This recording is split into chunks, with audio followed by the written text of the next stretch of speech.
let us now get to the candidates, and they are ready. We will start with the first candidate online. I'd like to call upon Leonard Muriuki. A big round of applause for him as he comes. Asante sana. That's our first candidate regarding the debate. Our second candidate is Kithinji Kirago. A big round of applause for him as he comes.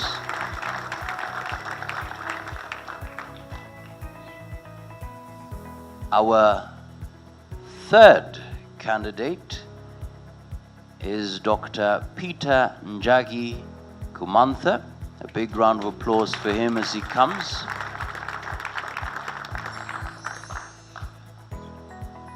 So those are three. How many are remaining? Three. Okay.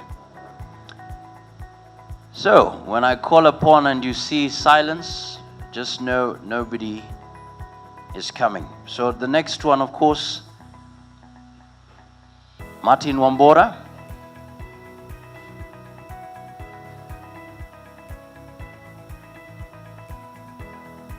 Lenny Kivuti.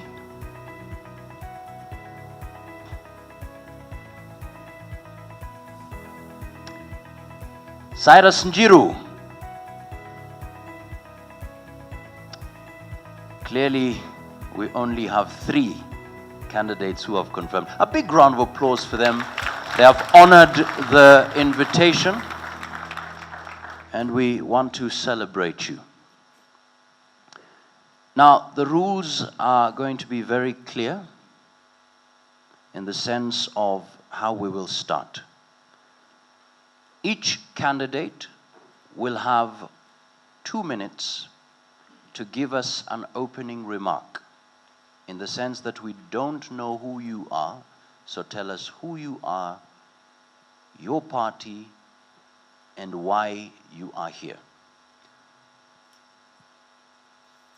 The candidates will also be asked questions, and they will have only 2 minutes to respond to each question. And on that note, we will have a timekeeper, and there will be a sound. Once you hear the sound of a bell, would kindly request that you stop at that. So kindly would request that you minimize your comments within that particular time. We will also have an opportunity for you to respond, to give a rebuttal. Perhaps you want to add something. That one we can only give you 1 minute to respond to that. After that, we will have a session for the audience to ask questions. Our dear audience would kindly request that you keep your question to 1 question. And that question be asked within 1 minute. And on that note, you can ask that question to a specific candidate, and that candidate will have 2 minutes to respond. We have several issues on the table that we'll be looking at, and Mr. Dan will take us through the issues and start with the first question at hand. As my colleague has said, we have issues in agriculture, livestock, fisheries, and cooperative development. Second one, we'll have questions from the docket of education, science, and technology. Number 3, land and physical planning. Environment, water, and sanitation.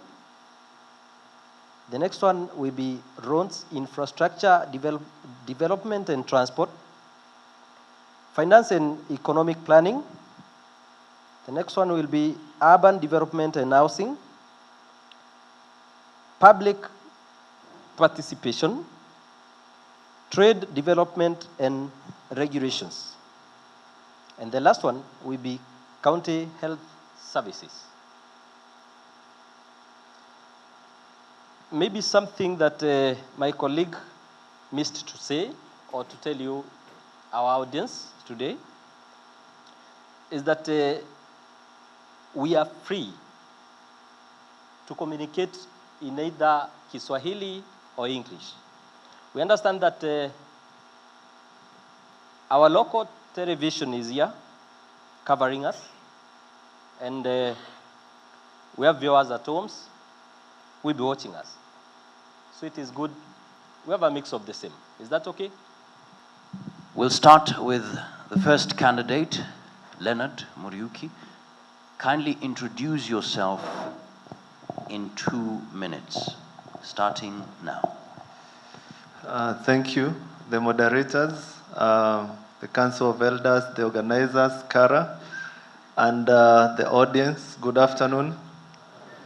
My name is Leonard Muriuki. I'm a candidate for Governor Embu County, this beautiful land which we call home, on NAG Kenya party ticket. I'm a businessman, and I come from this county, born and bred, educated here. Professionally, I'm a biochemist.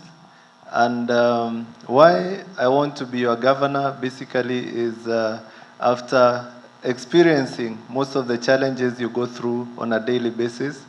I have interacted with farmers. I may not be one, but I understand what they go through. The youth in empowerment. Actually, we have a county which is so well endowed that is missing opportunities, and I believe with injection of new ideas, new blood in our leadership, we are going to get to where we should be. So I believe in this forum we are going to share a lot, and issues will come up. I'm happy we have highlighted what we are going to be discussing, and I want to promise you that from here you will realize that you have the best candidate in the name of Leonard Muriuki Njeru. Thank you. Asante sana Bwana Leonard Muriuki. The second one is Kithinji Kirago. Kindly make an introduction. Hey, I'm Kithinji Kirago. For many years, I've worked as a development management practitioner and consultant for Kenya and for many other governments in Africa and outside Africa. You know me in Embu also as a leading farmer of tea, as a leading farmer of coffee, as a leading farmer of dairy, as a farmer of macadamia nuts. You know me in Embu as a leading entrepreneur in the area of education. You know me in Embu also as a major promoter of education.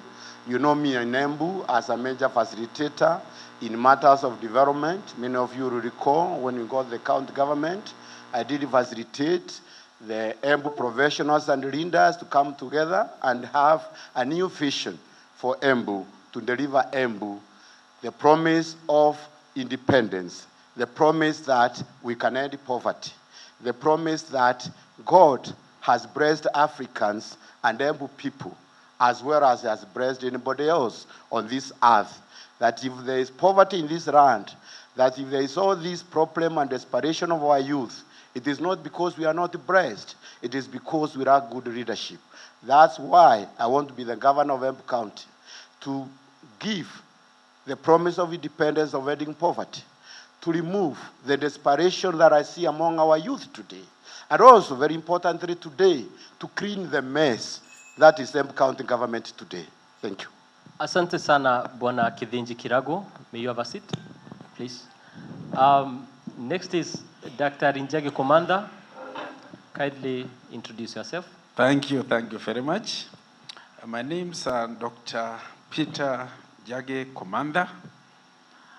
I went to school at the school next year.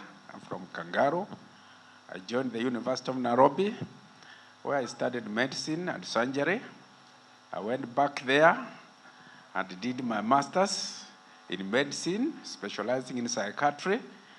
I also went to Johns Hopkins University, USA, where I super specialized in the prevention, treatment, and rehabilitation of people who are abusing substances of abuse. I've worked with the government of Kenya. I have practiced medicine and practiced psychiatry. I rose to levels of administration where I became the director of health in Embu County. I've also held administrative position at Mathare Hospital. And in the process, I've learned what I am trying to treat is stress-related, caused by environmental factors, including leadership. So I've been treating people, they recover, but others come back. But I have decided prevention is better than cure. So I've decided to go into the leadership so that I can be able to stop human beings from suffering at that level. I've also done some community service. I one time became the PTA chairman of Kangaro School, the boys' school, and it was in a shambles, but I was able to bring up to where it is right now. I also helped Embu to move from district to a provincial hospital, and that has convinced me I have what it takes to run this county. That's why I've offered myself for the governor's seat. Asante sana kwa mara nyingine. Tena kwa sababu ya kujitokeza ama kufika hapa. Makofi kwao. Naomba sasa twende moja kwa maswali, na swali langu la kwanza naelekeza kwa Leonard Muriuki. Bwana Leonard, ni agenda ipi uko nayo kwa upande wa ukulima kwa yule mwananchi anayeishi Embu County? Asanti.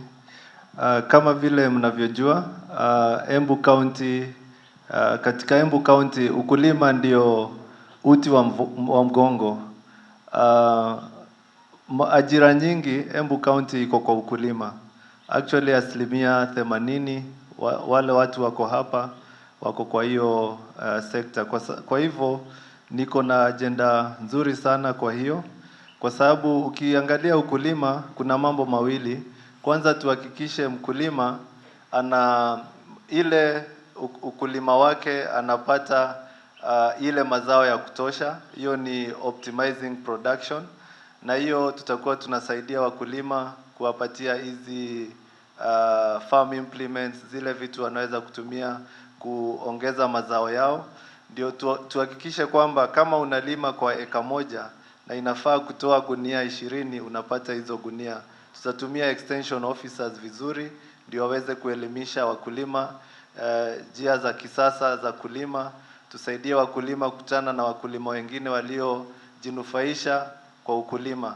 Jambo lingine na ndio la muhimu zaidi ni kuhakikisha yale mazao tunayatoa hapa Embu, mkulima akiuza anapata mapato bora, kwa sababu wakulima wengi ukiongea na wakulima hapa kama ni mambo ya kahawa, kama ni majani, makadamia, mahindi, wote wanasema hawapati mapato mazuri.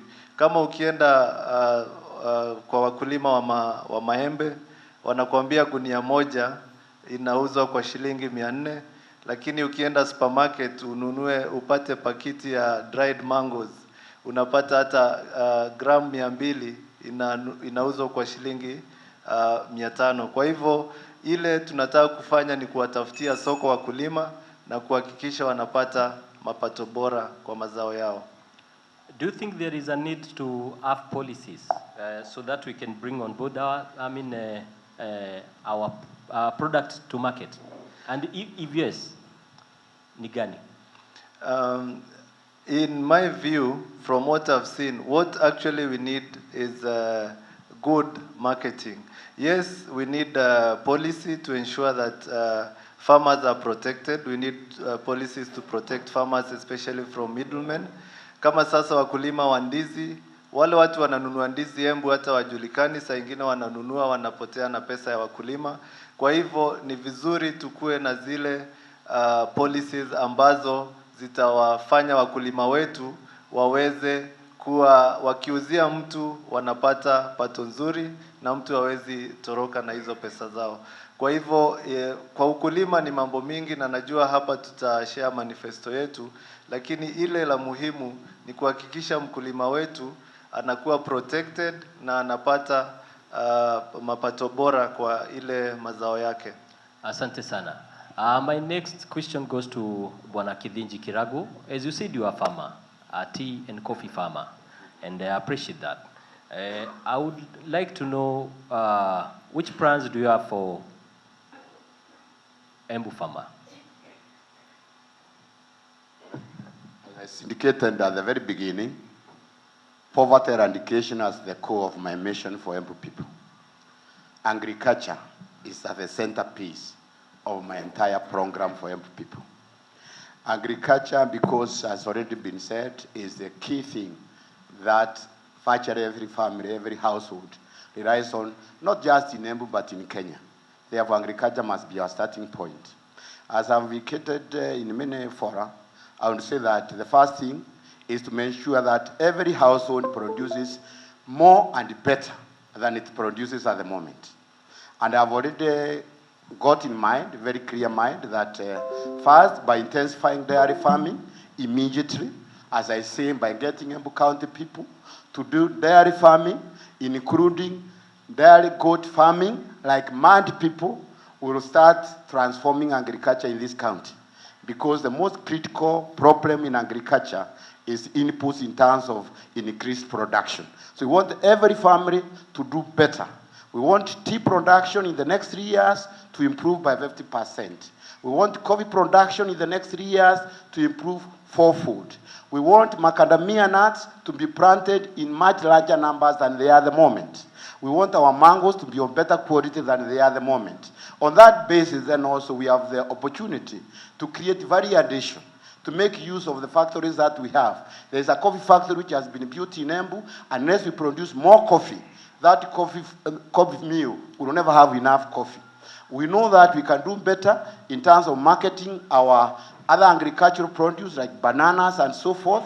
And therefore, one of the most important things that I'm going to do for agriculture is to create a market of Embu County fresh produce, Embu County green produce in the vicinity of Nairobi. We'll do that. Bwana KK, once again, why do you think there has been several akietu maandamano from our farmers in our streets? Well, it is because the latest ones have been to do with the prices. Local brokers working with the leadership of the county to bring down the prices of macadamia nuts so that people can, they can be bought cheap by some local brokers in collaboration with the people in the leadership of the county. A problem because of management of some of the cooperative societies.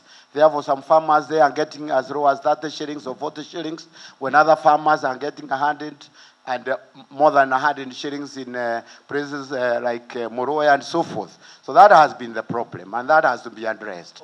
Which will be the solution to that? The solution to that is, first, you need better governance. There are many cooperative societies in this county at the moment where the leadership is protected by the county leadership. The county cooperative office is run by the county government. But leaders are being protected to live in, to keep positions, when in fact they should already be out of office if there was democracy and governance in those cooperative societies. Therefore, bad leaders, we have to give opportunity to our farmers to have the leaders they want. Number two is also to enable those farmers to produce better, because also even they produce in low quantities and quality, then of course their factories cannot pay them the right prices. And finally again, we have to do much better national and international marketing of our produce in every area, whether it's bananas, whether it's coffee, whether it's tea, whether it's macadamia nuts. We got to go into the global stage and do a much better job than we are doing at the moment. Asante sana Bwana KK. To Jagi Commander now, What is your agenda for agriculture, Bwana Kumanda? Embu is lucky to have very good soils, very suitable for farming. We are also lucky to have reasonable amount of rain. And our agriculture has been based on rain water. The acreage is not adequate. We need to increase the acreage under cultivation. And the best way to do that is to ensure that we harvest rainwater so that we are able to do irrigation, because that is the only way we can increase the acreage. So the amount of food we produce is also important. So the first thing I would like to do is to ensure our rivers don't dry up. We need to look at the catchment areas and plant indigenous trees. Where these rivers flow, we also need to ensure there's vegetation to reduce the evaporation of the water. We need also to have dams. Already, I think there are 4 dams earmarked to be constructed, and I would put a lot of emphasis on that, so that when the rains come, we drop this water and we can use it, and that we will be able to increase the acreage, because the lower parts of Embu, which are actually very large, the upper part is a small area, the lower parts of Bere and Mwea, they are very large, they got good soils, all they need is water. So I would make sure that we increase the acreage. The next thing, of course, is to ensure that farmers get a good deal in terms of pricing. This we can do by value addition. The details I can give later. Asante sana, Bwana Komanda. Thank you so much. We'll now move on to the issue of education and youth in Embu County. And I'd like to refer to a story that was highlighted in the news in January that said the Embu Education Executive early this year raised concerns over continued deteriorating plight of the boy child in the area. The boy child continues to lag behind of their female counterparts, and the situation has reached alarming rates. Kithinji, what would be your solution to handling the boy child issue in Embu County? There's no magic bullet to it, but I think we know that the starting point is the fact that the boy child is not going to school, is not focused in school. The main problem has to do partly with the poverty of the families from which these children come from, because in their poverty, then the boys have no alternative but to leave the homes to go and look for a livelihood. And their parents are not discouraging them. So that's why, again, I say the most serious problem that the community faces is poverty, which prohibits even with free education. Many children from poor families cannot take full advantage of free education. So we have to do that. Number 2, we know that the children belong to a society, not just to their parents. And therefore, I think we have to harness the social capital of the county in terms of the churches, in terms of everybody else, to move in unison, to bring about a program supported by the county government. For example, in places where we hear because of Mira, children may not be going to school.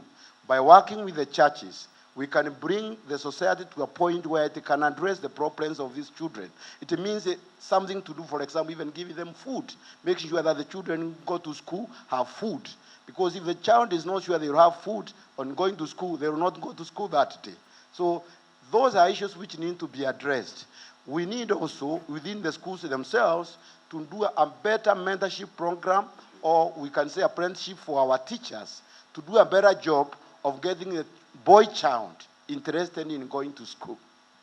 And I would say that at the level of where we are starting the early childhood development education, we need again to involve more than just ABCD running, but also involve other institutions in making it much more productive. Thank you so much indeed. I'd really kindly request that we focus more on solutions and very practical ones.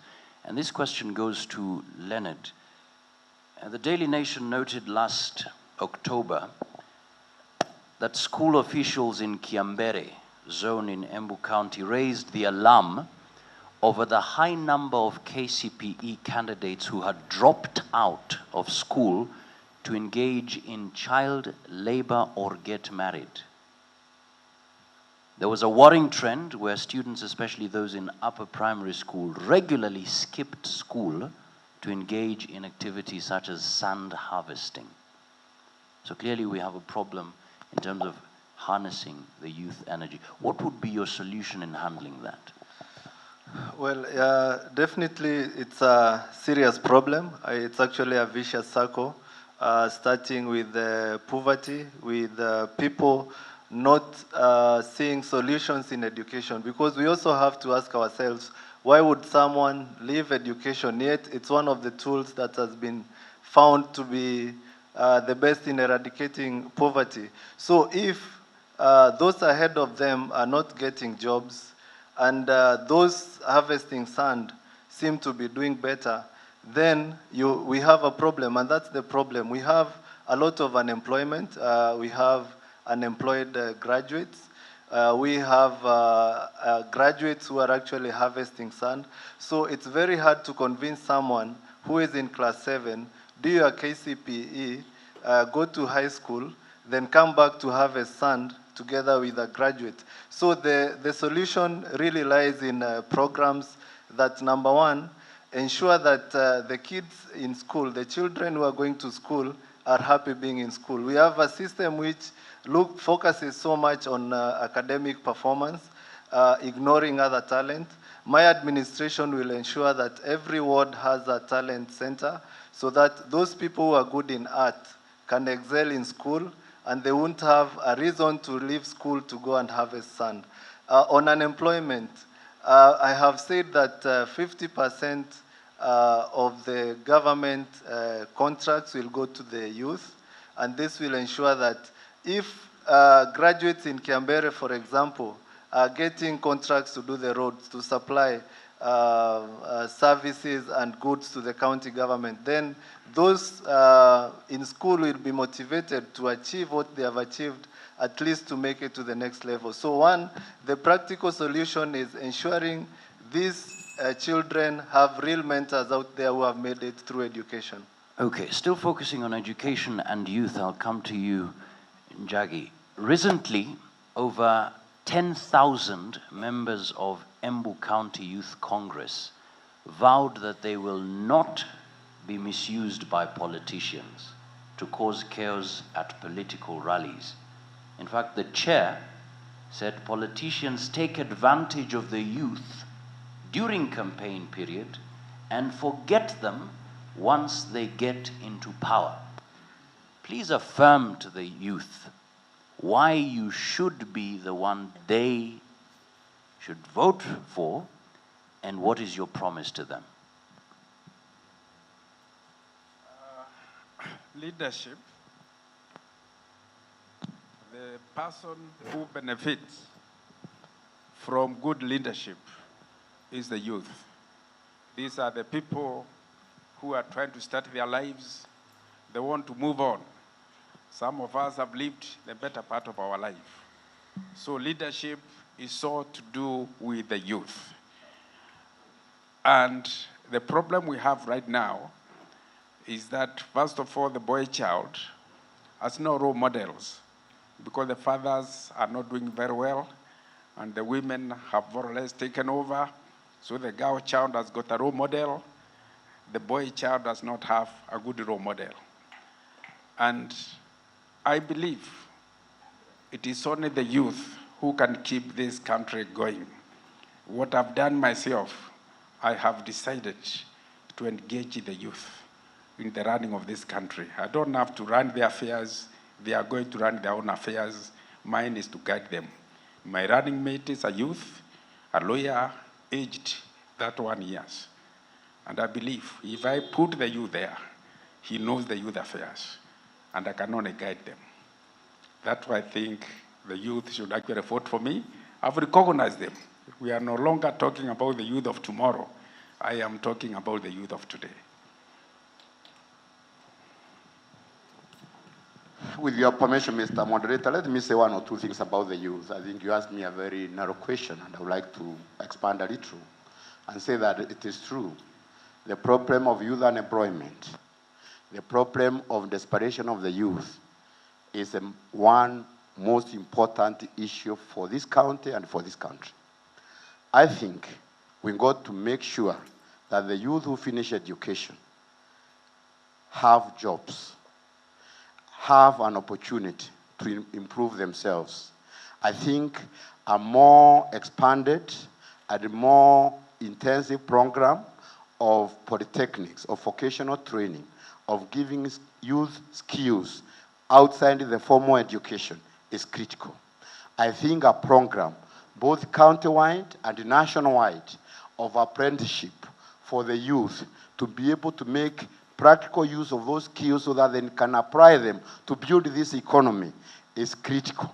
I think a program in which you ensure that those youths who have got those skills, you can engage employers in giving them an opportunity to get some practical experience is very critical.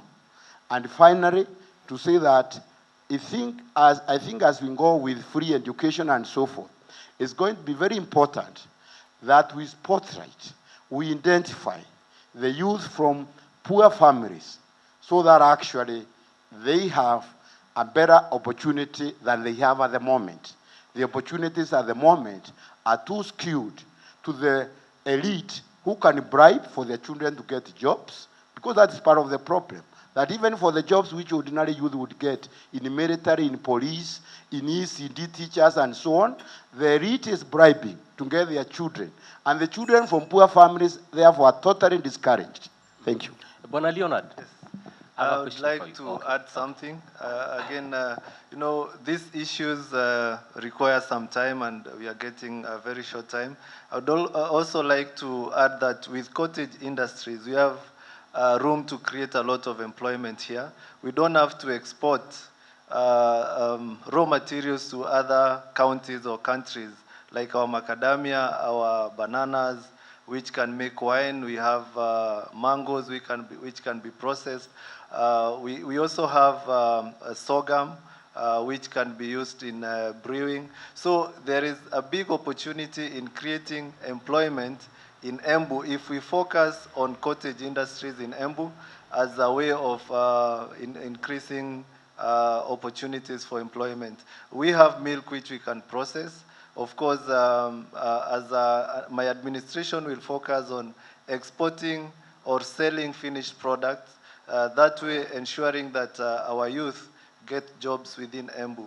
Also on the issue of dropping out, like I said, we need also the teachers to be motivated. Of course, most of the education, primary and secondary, tertiary, is mostly with the national government, but that does not prevent a county from motivating its good teachers, because our level of education, our level of elite, the number of people we produce as bright students will reflect on our growth as a county.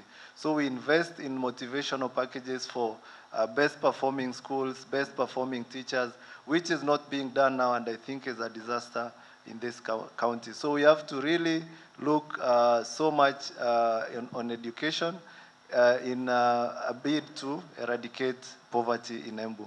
Bona Commander, can I ask you a question, please? Yeah, okay. And something before. The same question. Okay. I think the reason why the youth are used by politicians is because they believe the politician is the only solution to their problem. So they follow a certain politician, hoping that they will benefit when that politician takes over the leadership. And the research was just done the other day when the youth were saying giving a bribe to get a job is okay, because everybody who gets a job has given a bribe. I think that is very unfortunate, because the youth should get jobs according to their ability. My government will be based on meritocracy. And this will encourage the youth. If you go to school, you study, you become a profession, you get the job. You don't need a politician to put you through. I think we need to change the whole mentality that your effort, your ability will guarantee you a job and not a politician. And that's why the youth are used by politicians to stop the others from talking, hoping this one wins, then I get a job. I think it's a totally misguided thing. We have to base employment on merit. Those who merit it, they get the job. And there the politician does not come in.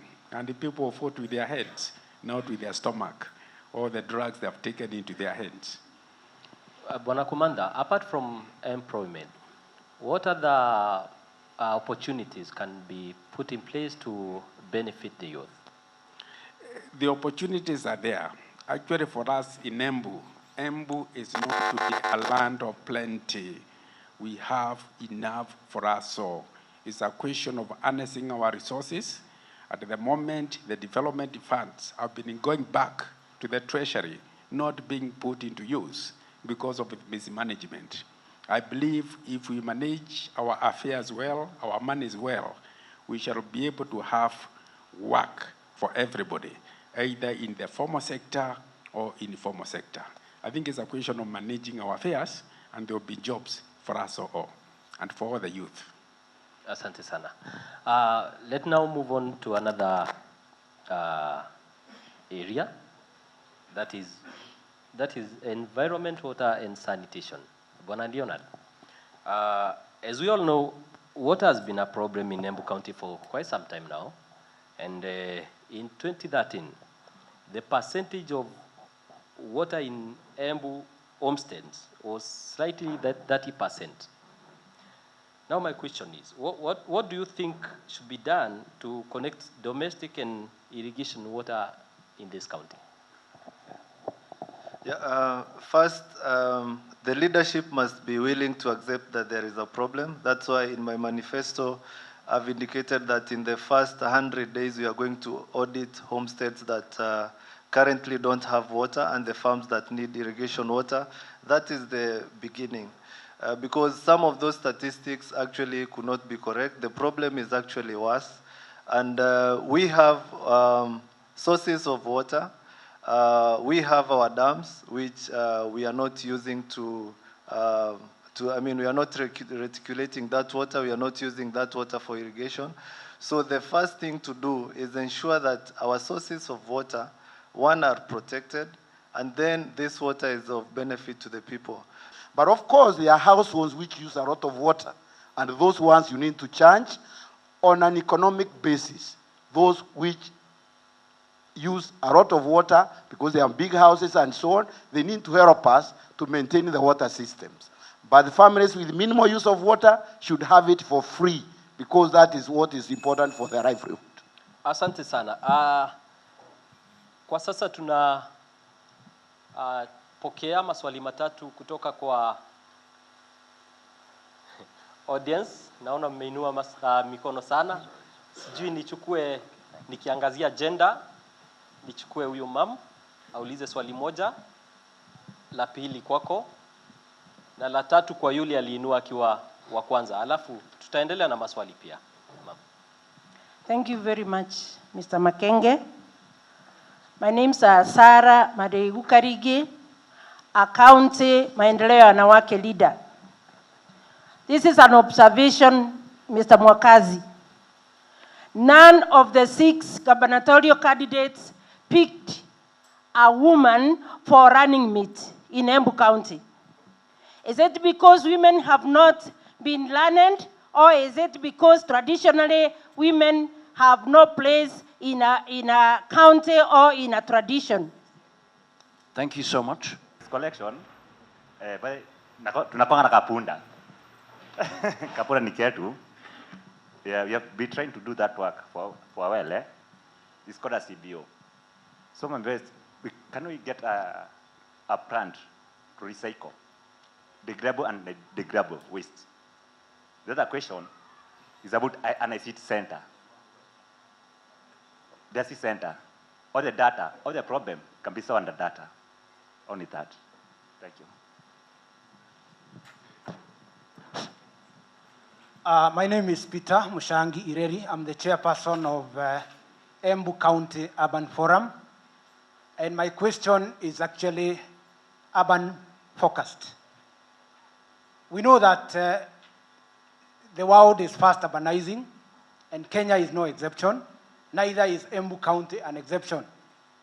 Now, any of you could be our next governor, and I would wish to know from you, our laws allow for formation of urban management boards. This has not been achieved by many counties. Reason, we don't know. What do you think, or would you consider formation of urban management boards critical to your administration if you were lucky to get our votes in Embu County? Thank you. So thank you so much. The questions are very clear. Perhaps we could start with Njagi. The question on women. How do you intend to engage women in your administration if you become governor? I think that was a good question, but we happen to be in a very democratic state or country where people should be free to choose somebody they feel will be able to assist them. We know in the last election, the governor had a woman who was a deputy governor as a running mate. So it does not mean that women have been left out. Again, we have been having a woman who did not even go for the running mate. She went for the top seat, but somehow she lost at the nomination. In Kirinyaga, who are our neighbors here, the top contenders for the governor's seat are two women, two iron ladies. I think let's give people freedom to choose a running mate of their choice, because I don't think there's any discrimination. Probably the question would be, in your administration, how do you intend to engage women in the management of Embu County? All the appointments must be very, very gender sensitive, and our constitution is very clear on that, that 2/3, you should not have more than 2/3 of one gender. In fact, where we are now, we are likely to be having more problems of men than women. We know 75% of the homes now, they are headed by women. So actually, we also need to start propping men up. The time when we are propping women, I think we propped them, they reached where they have reached, and actually we need to look at the men also. I don't think there was any conspiracy. I never consulted KK, I never consulted Leonard. We never sat anywhere down as men and decided that we pick our running mate as men. I think it's just a question of coincidence. I don't think there's any harm meant to women, and we shall try our level best to ensure that they get key position in our government. Kithinji? Bwana Makasi, you are first to Embu. Sarah, you know that women already are the power behind the throne in Embu. Although we elected a man, it is women who are running this Embu. 3 women. All right? Right? So, you know, so at the moment... Just a moment, I'll give you time.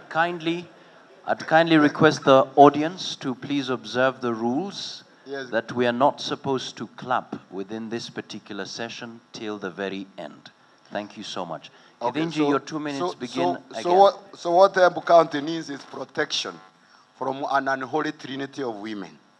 And we therefore needed to make sure that the government we are forming is protected from that unholy trinity.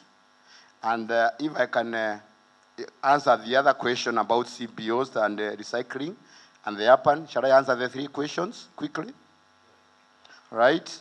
Pwana Mushang, you asked about urban development. I'm sure you have read the Kenya urban development review. That's why you're asking this question. It is true. The future of the country, very much depends on how we do urban planning and urban management. And the World Bank and many donors and the national government has done a program on that, national urban development. I can only say I'm lucky because I've been at the center of a program which the World Bank and the government has been developing, for which the World Bank will actually next week, 25th, the World Bank will approve a $300 million program for Kenya to do urban development. But tell you what, Embu County people, only county governments which do have accountability, which have integrity in how they run their counties, will have a cent of that 300 billion Kenya shillings. That is the challenge for Embu County leadership of the future. And for that reason, that is one of the reasons I visited the current governor of Embu, sent by the World Bank sometime last year. So there is money for urban development. And in fact, all governments which do not do what we are suggesting, Mr. Mushangi, will not have a single coin of that money. Finally, in terms of recycling, that has been asked. As I said, if we use new technology, what is solid waste will become solid opportunity. And in terms of data center, yes, we need to do BPOs and so on for our youth in different places, including not using the formal education system. Thank you. Leonard? Yeah, thank you. First, I think it's a coincidence, Madam Sarah, that we don't have a female running mate. And for me, really, I come from, I represent the already marginalized, if I look at youth. So for me, it was also a technical feeling that you have youth, women, and the disabled as one category. And being a youth and being running for governor, I felt it's good now to also represent the others who are not marginalized, because I represent that category: youth, women, and the disabled as the governor. So the other thing is definitely in my administration, we will ensure that power is given to women. Actually, no single gender will be more than 2/3. So you can actually tell Maendeleo of Wanawake that they are safe under Leonard, so nothing to worry, it's just a coincidence. The other thing on recycling, definitely those are very good thoughts, Martin, and there are many counties which are planning to do this. So we cannot have, let's say, waste management, producing energy through waste in every county, because it needs to make sense as well. So we are going to also look at our waste and see if we can have our plant here. If not, we can actually sell it to counties like Nairobi, which are already have already signed agreements to have solid management centers where they are going to be producing energy. Data center definitely have promised free Wi-Fi in market centers. Right now we have cloud storage and all that. So definitely I see that. On urban development. Thank you so much, Leonard. Thank you so much. And I really appreciate it. I'd want to ask a follow-up question to Kithinji, especially regarding women and, of course, the issue of youth and people living with disability. According to the Public Procurement Regulatory Authority, a plan to give youth, women, and the disabled 30% of all government tenders has been all talk and little action. And I feel Sarah's question, in as much as it was pointed to running mates, it also points to so many other issues in terms of even giving tenders and procurement process. What would be your focus in your government if you become governor to make sure that even procurement tenders become accessible? Two things. The first thing is to eliminate corruption in the process. Because at the moment, even youths who could do some jobs, they cannot apply for them because they are required to give a kickback before they have even started the job. So if you are given a job for $1 million shillings, you need to give 100,000 shillings first. You cannot do the job. So that is the first thing that has to be done for the youth and the women and even the disabled to take advantage. We must bring integrity. We must do away with ufisadi, with rushwa katika procurement process. If that is not done, the youth will just be there as side shows. And even now, a lot of contracts which are given to youth, they are not done by the youth. The youth's name is used, but the job is done by somebody else who has done the first bribing, who has financed the bribing for him. So we know that has to be eliminated. The second thing is that we got to comply with the law as it is at the moment. And in fact, let me again say that there is already a program of 20 billion shillings, 200 billion shillings by the World Bank, which would be used by county governments to do a lot of other things. But only 5 county governments in the last 2 years in the whole country have used that money because there is no integrity, there is no transparency in those counties. Therefore, those counties which do not meet that rule of that percent for youth, women, and so on, they are even sacrificing other money coming to their county governments. Therefore, that should be the first thing you do. When I talk about cleaning the mess in Embu County, that is the first mess which needs to be cleaned, so that the youth can have their due share, the women can have their due share, the disabled can have their due share, and more importantly, the children from poor families, the youth from poor families can have their fair share. Thank you. Leonard Muriuki.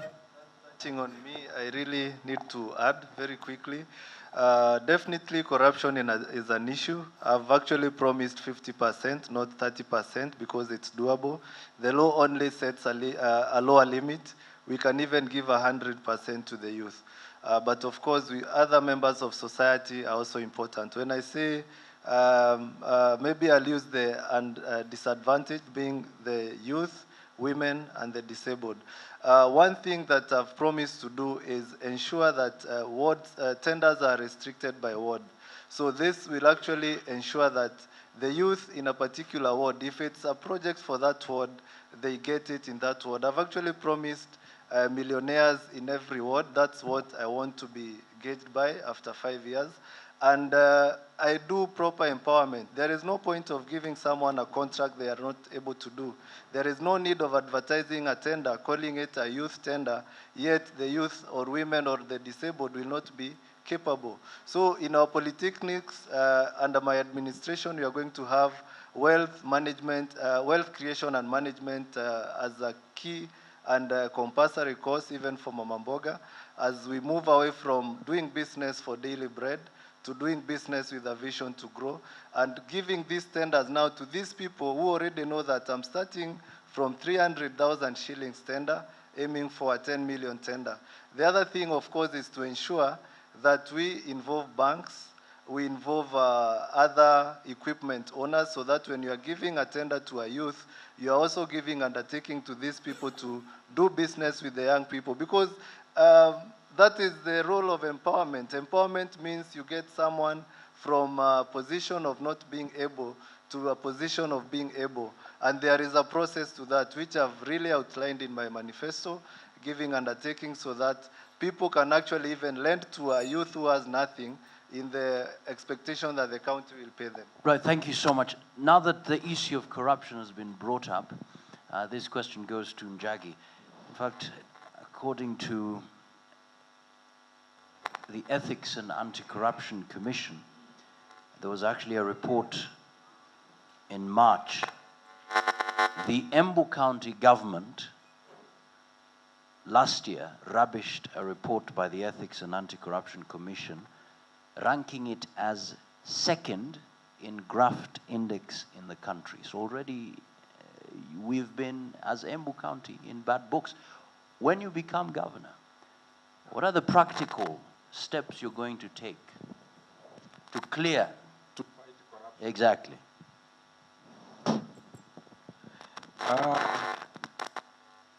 That report from EACC, There's also a report from the Controller of Budget, which have all been indicating that Embu is doing very poorly. 2014, they did better than Tana River. Tana River, we know there was a Mpeketoni, our suburb attack, and nothing was going on. And then Embu became number 46 out of 47. The same thing was attended in 2015, 2016, and I believe we are almost at the same level. So the corruption level is very high in Embu. We are very much ashamed of that. That corruption level also gave a report on bribery, and we became number 1 in Kenya. That to get anything in Kenya, even if you need to get a school bursary, you have to pay some money for you to get the bursary. So people who deserve don't get it because they have not been able to get the required amount. And that is why we are having problem with the disabled. Although we say that 1%, they are not able to give a kickback. I think that is very unfortunate. My government will be based on zero tolerance. I have held administrative positions. I've told you I was the director of health in Embu. I've also been a director of health running Madare Hospital. I've handled government funds, and I have never been corrupt. So I want to set an example of a corrupt-free government, because with corruption, we cannot get anywhere. Let me add, the business of a government is not to do business. We are talking about giving some tenders. The tenders are meant to run an affair. So I believe the tenders actually should be given to the people who do not have. You have no business assisting a rich man to get richer. They know how to get rich. In my government, I'll be more concerned with the up-and-coming businessmen so that I promote them and they're able to move. Asante sana, Bwana Commander. We now move on to Bwana KK. The question on formation of urban bonds has not been responded to, and kindly respond to that. Oh, sorry, maybe I was not clear. I talked in a hurry. What I said is that there is a program developed now by the government of Kenya and the World Bank in consultation with the Council of Governors, which program has 300 billion shillings from the World Bank, which makes it that if a county government is being well run and starts the process of establishing urban bonds, it will share in that 300 billion shilling thing. Those county governments which do not do it, which do not create urban bonds and so forth, and many have not done so because of the opportunities of stealing money collected in the city center, in the cities, in the towns and cities. Those counties which do not do it will not have any access to any of that money.